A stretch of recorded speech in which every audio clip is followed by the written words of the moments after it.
Bismillahirrahmanirrahim.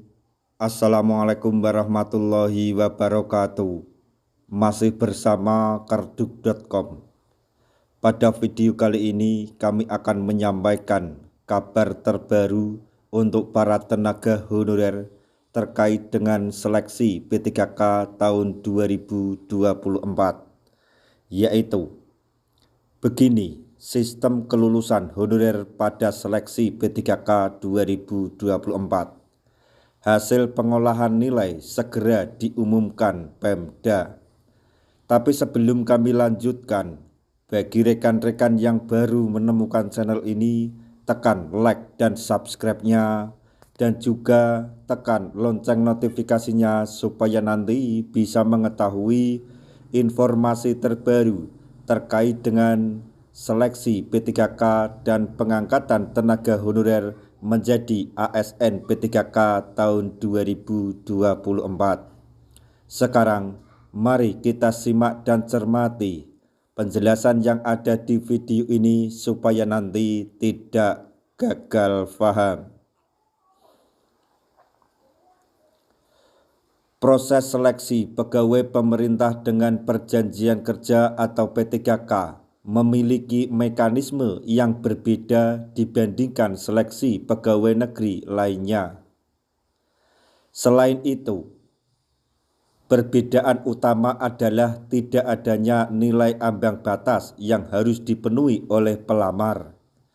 Tentunya kelulusan lebih mengacu pada peringkat terbaik di jabatan yang dilamar. Adapun hasil pengolahan menentu kelulusan para honorer pada seleksi P3K 2024 segera diumumkan Pemda dalam waktu dekat. Soal prinsip kelulusan berurutan. Dalam seleksi P3K 2024, kelulusan ditentukan secara berurutan berdasarkan kategori prioritas yang telah ditetapkan. Sebagai contoh, untuk formasi guru kelas, pelamar dari kategori prioritas 1 atau P1 tetap menjadi prioritas utama, meskipun nilai pelamar lain lebih tinggi. Kategori P1 meliputi pelamar yang sebelumnya lolos seleksi passing grade pada 2021 namun belum mendapatkan penempatan. Selanjutnya, soal urutan prioritas untuk formasi guru.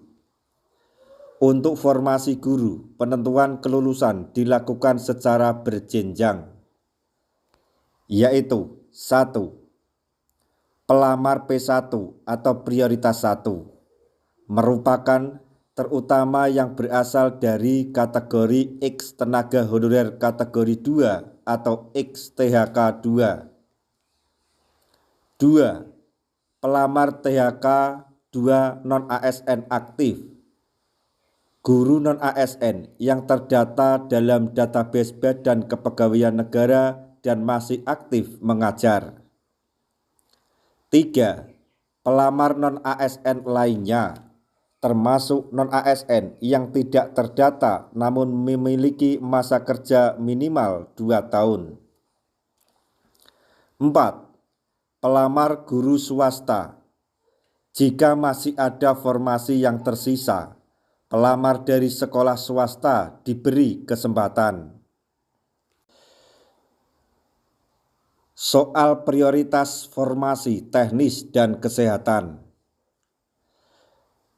Pada formasi teknis, pelamar harus tetap berperingkat terbaik untuk dapat diterima. Namun, penentuan kelulusan juga diberlakukan secara berurutan, yaitu 1. XTHK 2. Kategori ini mendapatkan prioritas utama sesuai kebijakan nasional. 2. Non-ASN terdata di database BKN merupakan pelamar aktif yang telah terdata secara resmi. Kemudian yang ketiga, non-ASN lainnya merupakan pelamar yang tidak terdata namun memenuhi syarat minimal kerja 2 tahun. Untuk formasi tenaga kesehatan, aturan prioritas serupa diberlakukan. Pelamar dari instansi seperti Badan Layanan Umum Daerah atau BLUD juga dapat mengikuti seleksi meskipun sistemnya diatur berdasarkan kebijakan lokal masing-masing daerah. Selanjutnya, terkait kuota, formasi, dan tantangan seleksi. Pada tahun 2024, pemerintah menyediakan formasi yang jauh lebih kecil dibandingkan jumlah total non-ASN atau honorer yang ada. Akibatnya, tidak semua pelamar dapat diangkat sebagai P3K penuh waktu.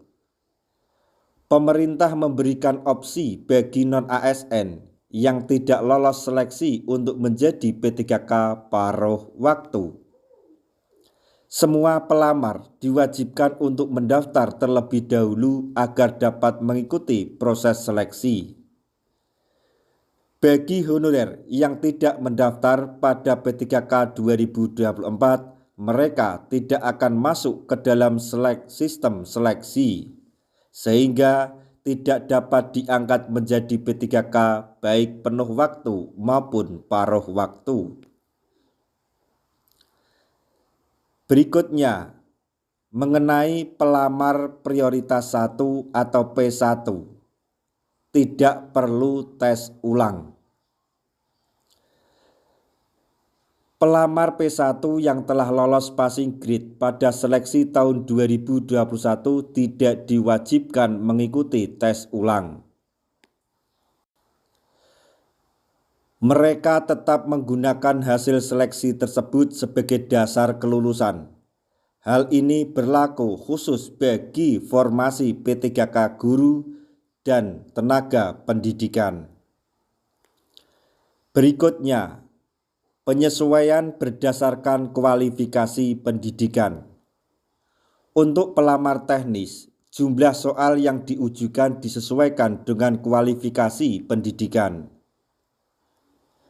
Pelamar dengan ijazah SMA D4 atau S1 menghadapi 145 soal, sedangkan pelamar dengan kualifikasi SD atau SMP seperti penjaga sekolah akan menghadapi 100 soal. Dengan sistem seleksi yang ketat dan berjenjang ini, diharapkan proses pengangkatan P3K dapat berjalan adil dan transparan, memberikan peluang bagi honorer atau pelamar yang memenuhi kriteria prioritas. Nah, demikian tadi informasi yang dapat kami sampaikan. Informasi untuk para tenaga honorer terkait dengan seleksi P3K tahun 2024.